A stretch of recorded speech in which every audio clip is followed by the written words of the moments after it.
Have you ever heard of imposter syndrome? That's what we're going to talk about today.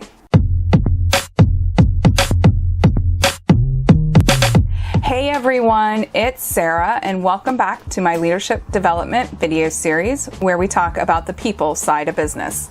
Today we're going to talk about imposter syndrome. And basically what imposter syndrome is when we think that we're not as good as everybody thinks we are, or as good as we think we are, and that somebody is going to find that out and expose us. And I can relate. I can relate to that. I think that people who are growing and developing sometimes struggle with that feeling of, hey, maybe I'm not as good as I think I am.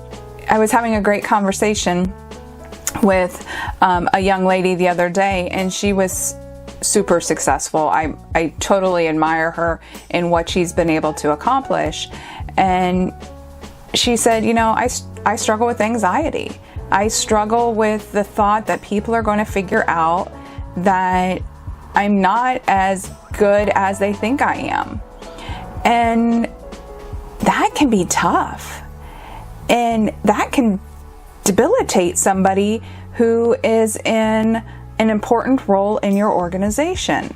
So how do you deal with it? Either if you have it personally or if you know somebody who is struggling with it. And I'll tell you what I've done and what the young lady I talked to had done is you learn to manage it. I laughed because when she was telling me that, I'm like, oh my goodness, I've dealt with that for years. And the same thing of what I do when I'm afraid is when I think that somebody's going to think I'm an imposter, I correct myself and I'm like, okay, yeah, maybe I'm not quite as good as I think I am, but I'm going to do it anyway. And I think it's that do it anyway attitude, especially when you know, if you really take a step back, you've prepared the best that you could possibly prepare, you've practiced, you've had successes in the past, or if you haven't personally had successes in the past, you know that you are ready for this next challenge. And then you just do it. And I know that sounds super easy, and it sounds easier said than done, but the world needs what you have to offer.